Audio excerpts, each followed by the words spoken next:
Karena cinta itu nggak boleh diseriusin. Kenapa? Maaf, beribu maaf. Cinta juga nggak harus memiliki. Betul ya? Betul ya? Apalah arti sebuah nama yang namanya cinta? Yang wajib kita taati cintanya kepada Allah, cintanya kepada Nabi Muhammad SAW. Kenapa? Karena cinta kepada Allah dan Nabi tidak akan pernah berakhir. Cinta kepada Allah dan Nabi tidak akan pernah merasakan siksaan kecuali akan menambahkan kecintaan. Paham ya? Paham ya? Jadi setiap manusia ujiannya masing-masing. Yang pertama, kita silaturahmi, Allah panjangkan umur dalam taat kepada Allah. Amin. Dan doa yang ketiga yang sering kita panjatkan. Yang kedua kan Allah berikan kita mintanya Allah panjangkan umur kami, kan begitu ya? Yeah. Tapi kita diajarkan, ya Allah panjangkan umur kami dalam taat kepadamu. Ya, ini yang kedua. Yang ketiga, doa yang sering kita panjati. Ya Allah, masukkan kami ke dalam surga. Amin. Mau masuk surga? Mau. Emang pantas? Pantas. Memantaskan diri. Lagi memantaskan diri. Lah kan kita cuma nanya. Emang pantas. Pantas. Pertanyaannya Pantas. Maaf. Ingat, ada Abu Nawas. Tahu Abu Nawas? Tahu di mana maksudnya?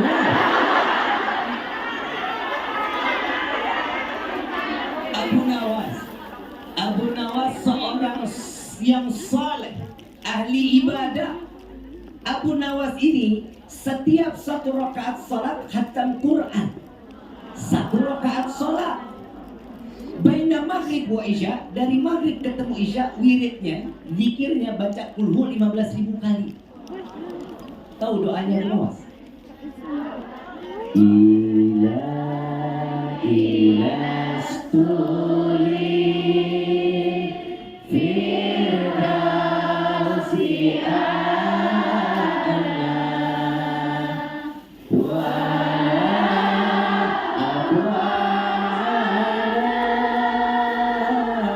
naril jahimi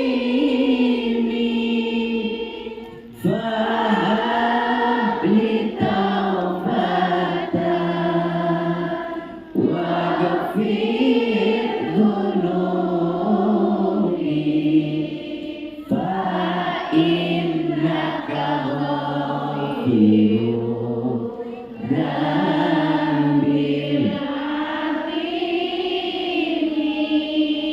Itu Abu Nawas yang sholatnya khatam Quran setiap rakaat, zikirnya kulhu 15.000 kali dari baina maghrib wa isya, antara maghrib dan isya.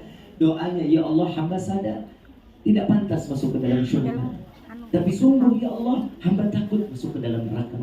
Maka dari itu terima taubat hamba, ampuni dosa hamba. Jika engkau tidak mengampuni, sungguh kami menjadi hamba yang rugi. Judul doa ini adalah doa merayu Allah. Abu Nawas yang ibadahnya begitu sadar kalau dirinya nggak pantas. Mau masuk surga, hamba juga sadar nggak pantas. Tapi subhanallah, para pejuang devisa yang ada di Hong Kong merasa pantas luar biasa.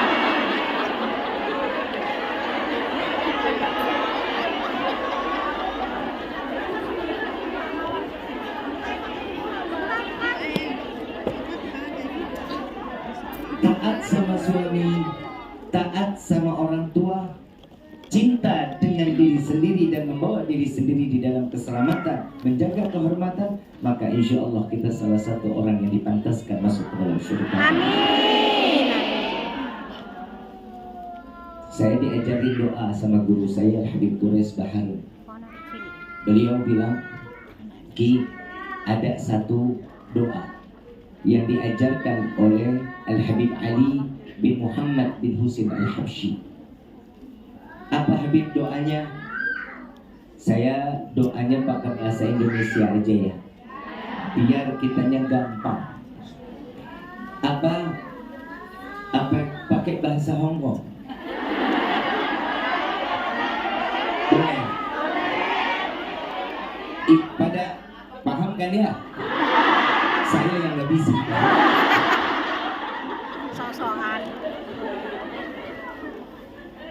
Ya Allah, bukan kesenangan semata kami ingin masuk ke dalam surga-Mu. Bukan karena bidadari yang Kau ciptakan berada di dalam surga-Mu kami ingin masuk ke dalam surga-Mu, melainkan karena ada manusia yang namanya berdampingan dengan nama-Mu, maka masukkan kami ke dalam surga bersama Sayyidina Muhammad Sallallahu Alaihi Wasallam. Kenapa harus ada Nabi Muhammad? Karena yang memegang kunci surga adalah Nabi Muhammad Sallallahu Alaihi Wasallam. Dan Nabi Muhammad adalah seorang manusia yang tidak akan pernah masuk ke dalam surga kecuali umatnya semua masuk ke dalam surganya Allah. Faham ya sampai sini? Ini kalau kita mau hidup kita nikmat, maka jangan pernah jauh dari Allah, jangan pernah jauh dari Nabi Muhammad Sallallahu Alaihi Wasallam. Ibu yang dirahmati oleh Allah, di dalam kehidupan kita banyak kita jauh dari rahmat Allah. Kita jauh dari keluarga. Kita jauh dari siapa orang yang kita cintai, kita ridho untuk meninggalkannya. Bu, mungkin di sini ada yang sudah 15 tahun. Lebih. Ya kan saya bilang kan kali. Orang lagi ngomong di demo aja, gue bilang bisa. Ini bikin emosi pagi-pagi yang begini. Aku jadi tengulan.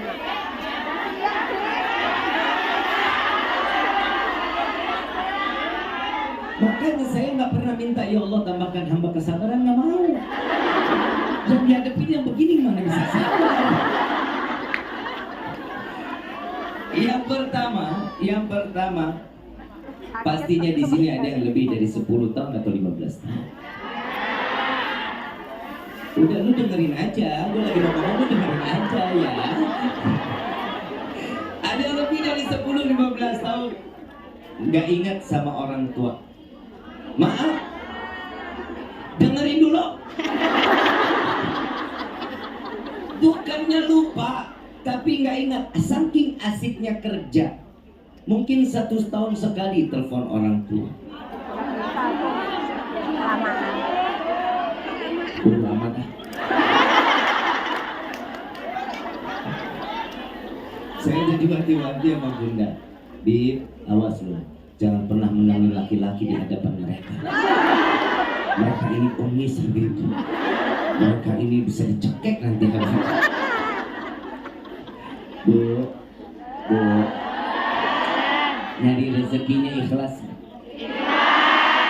Apa yang diberikan ikhlas nggak?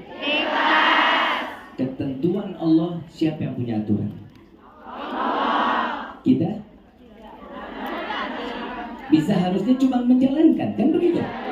Urusan rezeki, jodoh, maut urusan Allah. Setiap apa lelah kita, jika dinilai untuk beribadah, maka pahala Allah berikan buat kita. Amin. Maaf Bu, uang bisa dicari, tapi kebahagiaan batin gak akan pernah bisa dibeli. Betul? Nikmati pekerjaan kalian, cari rezeki yang halal, nikmati dan berikan kepada orang tua, itu jauh lebih berkah. Bib, kita suami nggak ada yang kerja, Bib.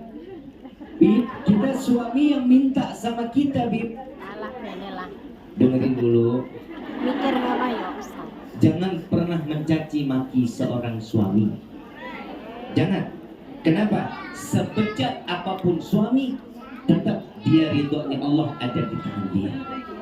Paham ya Bu ya? Paham ya Bu? Saya kasih satu contoh. Biarin dah, gue mau digebukin juga terserah.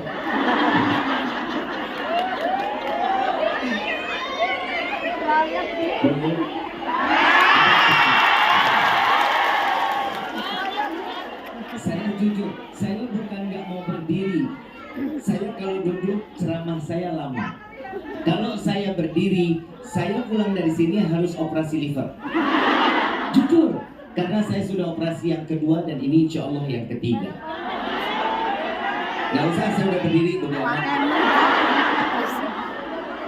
Jadi cuma 20 menit kaki saya nggak bakal bisa bergerak nih. Jadi biarin dulu saya berdiri biar saya agak nggak terlalu kedinginan. Tadi saya sampai di mana? Astagfirullah.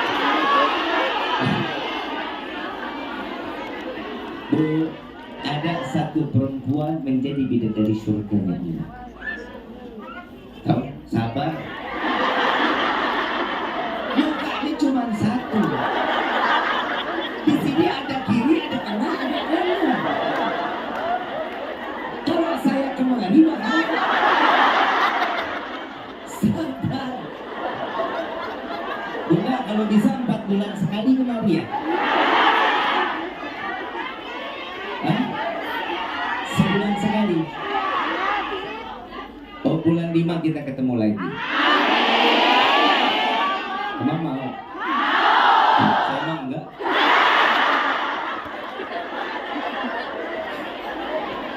Ada seorang wanita, beliau adalah seorang wanita yang diciptakan oleh Allah, manusia yang dijadikan bidadari surganya Allah. Beliau memiliki suami yang bengis, jahat, ahli maksiat, gak punya iman kepada Allah. Siapa dia? Gak usah kemari dong Firaunnya.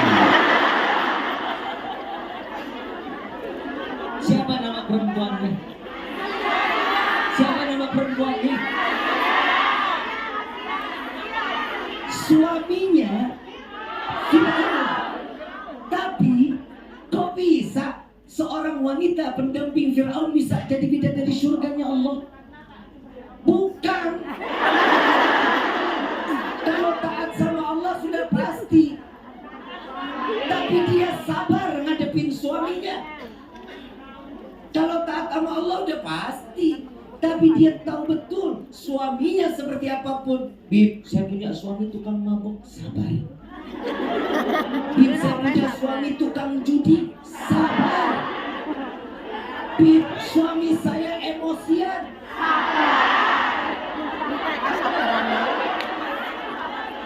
saya kasih solusi mau.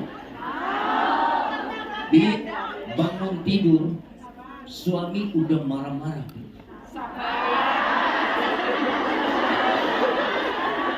Bangun tidur udah gebrak meja, kopi mana kopi? Bawain kopi panas-panas.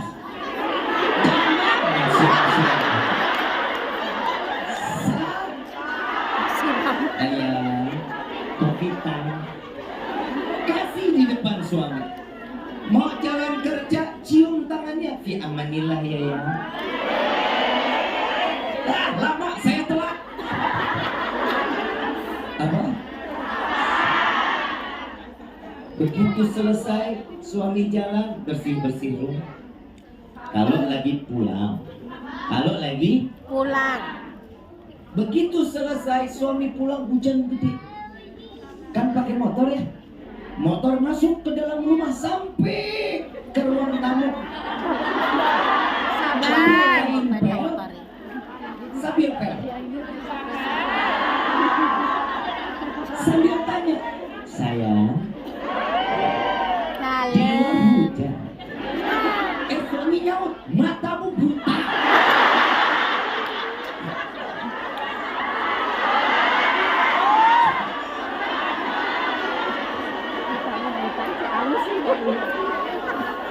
Begitu selesai, panasin sayuran, siapin baju, suami mandi, baju sudah siap, makanan panasin. Begitu dia masuk lagi selesai mandi, sampai ke meja, lemes banget itu.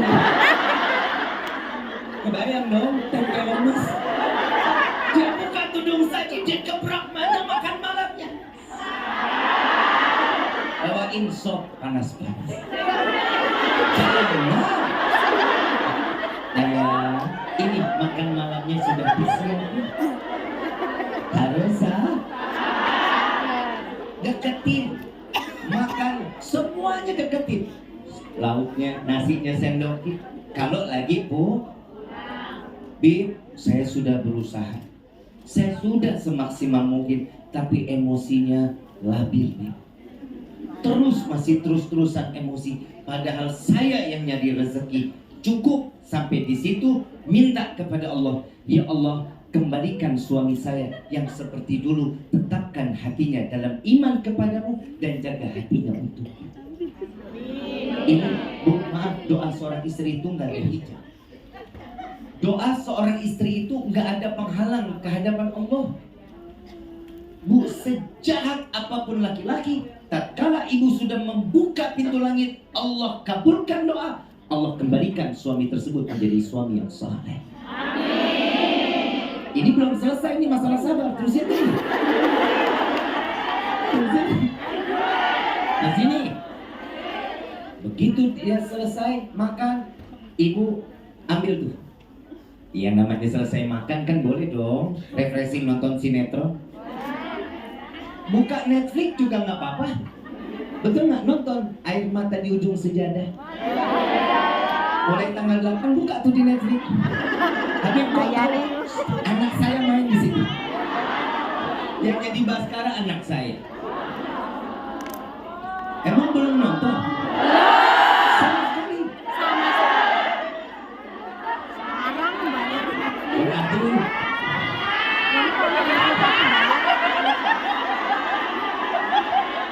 Nawang urang metu-metu na tangga mo luang nonton kondi. lagi nonton film itu. sinetron. Na film kan saya so. Suami masuk biasanya kan kalau habis makan keluar rumah, merokok sambil ngopi kan begitu. Ibu lagi nonton sinetron, suami masuk, sinetron mulu, saya mau melihat berita. Tiduran di pundak suami, pegang tangannya. Sayang, ada apa sih dari Nangwi pagi na mulai mama? sayang-sayang bojone. Bawel lu, sabar. Itu salah sana. Masuk ke dalam kamar, kibrasin tuh tempat tidur. Ya, tahu kibrasin kan ya? Kebutin. Bacain tuh. Qul a'udzu birabbin nas, malikin nas, ilahin nas, min syarri waswasil khannas, alladzi yuwaswisu fi sudurin nas minal jinnati. Apa manfaatnya, Bi? Soalnya tempat tidur kalau nggak ditidurin 1 jam, jin pada tidur di situ. Kalau ibu tidur, suami tidur di situ, apalagi sampai ada pergaulan, maka jin ikut campur di dalamnya. Maka rumah tangga kita nggak bakal bagus.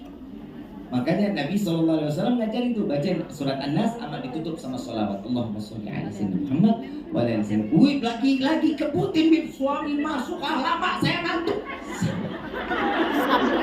Bubuk pisan ae.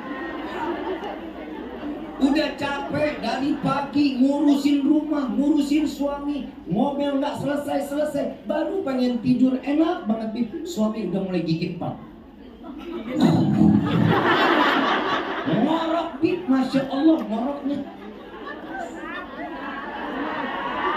Elusin belakangnya, elus.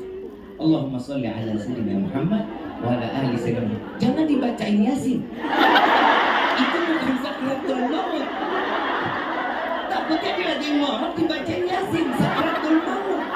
Suami melek kaget disangka, ini malaikat mungkar nakir kok perempuan gitu. Daripada perang, jangan dicubit ya. Jangan dibangunin tiap. Ibu mau masih bisa sabar? Daripada nggak bisa tidur, lebih baik bangun dari tempat tidur. Ya, ini yang saya ke dapur sebentar. Masuk dapur, cari tali rakyat, jiratnya kan bapak. Nggak begitu harus. Kita yang namanya manusia, sabar itu ada batas. Betul?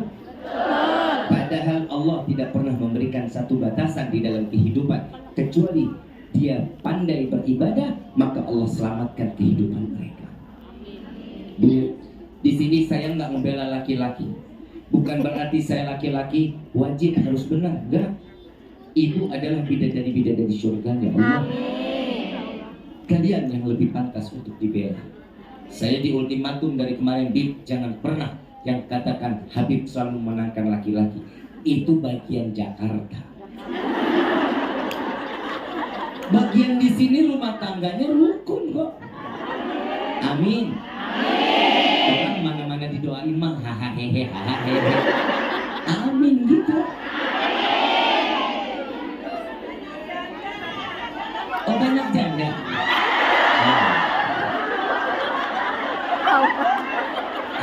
maghrib kan. Coba Ustaz Sahil disensus. Saya punya sahabat Ustaz Sahil. Beliau ini vokal dari kami punya majelis nama Majelis Al-Mukhtar, dan hadrahnya beliau sebagai vokalis saya bawa, nanti kita dengerin suaranya dia. Boleh ya? Sallu ala Nabi Muhammad. Ibu yang dirahmati oleh Allah, ini azan di sini jam berapa? Pas. Ini adanya masjid jam biji ya? Adanya masjid jam biji. Enggak podo berarti. Ibu yang dirahmati oleh Allah, tadi yang pertama kita wajib bersyukur kepada Allah, wajib beriman kepada Allah, dan yang ketiga wajib bertakwa kepada Allah. Jika ini sudah ada di dalam kehidupan, masalah apapun pasti akan jauh dari kata tidak ada jalan keluar, kecuali semua ada jalan keluar dari Allah. Insya rezeki yang kita terima, minta kepada Allah. Rezeki ini, Bu, maaf, kalau saya cerita pribadi boleh? Rifki itu bukan siapa-siapa. Awal Rifki bisa dakwah karena satu, ada penyakit yang Rifki diberikan, dititipkan oleh Allah. 9 hari saya koma di rumah sakit. Sebelumnya Rifki kalau masuk rumah itu, rumah saya sempit, Bu, kayak gang. Tahu gangnya? Rumah depannya jalanan besar, tapi buka pintu ke belakangnya itu masuknya miring. Gak bisa masuk lurus, miring. Kenapa? Karena ruang tamunya sempit. Masuk ke dalam, begitu sampai di belakang baru agak lebar. Ini seorang Rifki yang dari dulunya yang namanya orang tua. Demi Allah, Bu, saya bangga saya memiliki seorang yang namanya orang tua, ibu seperti ibu saya. Mama luar biasa buat mendidik saya, sangat luar biasa. Saya dipukul kalau sholat, lepas sholat dipukul, belum rapi, belum udah waktunya belum rapi, masih juga dipukul. Sampai saya pernah bilang, mama ini ibu kandung apa ibu tiri? Kok tiap hari kayaknya digebukin? Sampai mama bilang apa? Mama nggak pernah pukul Rifki, tapi yang mama pukul adalah syaitan yang ada di diri Rifki. Saya pernah bawa mama saya, anterin mama, kita cari rezeki. Waktu itu kurang lebih saya umur 7 atau 8 tahun. Sampai sekarang saya masih ingat. Saya dibawa sama orang tua saya. Ternyata ibu saya ngambil pisang goreng sama orang, dijualin keliling kampung. Saya bilang, Mama nggak malu? Ini rezeki. Apa yang buat kita malu? Sampai di saat itu saya pengen banget susu, tapi mama nggak punya uang. Saya ngerengek, pengen susu, entar. Enggak, maunya sekarang, entar. Enggak, pokoknya sekarang. Sampai saya nangis. Ada satu orang, ini satu pisang pun belum laku. Satu pisang goreng pun belum laku. Orang lewat, ini kenapa anaknya? Ini lagi minta susu. Dikasih uang, tolong beliin susu. Sampai sekarang saya nggak tahu itu orang siapa. Dan sampai akhirnya Allah berikan saya satu ujian besar di dalam hidup. Dan saya cuma minta kepada Allah, dan ini diajarkan oleh guru-guru kami. Ada satu doa, saya singkat cerita, kalau dari umur 7 tahun sampai corona kemarin panjang luar biasa. Karena saya baru merasa nikmat hidup selepas corona. Apalagi kita corona kemarin, maaf, semua sama. Nggak bisa keluar dari rumah, mau kemana nggak bisa. Yang kerja di PHK, yang punya usaha bangkrut, apalagi model penceramah kayak saya. Semua jadwal cancel. Duit kebun.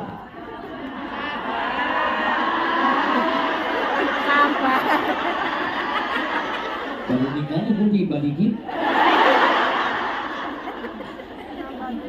Tapi saya jujur, saya yakin karena saya punya Allah.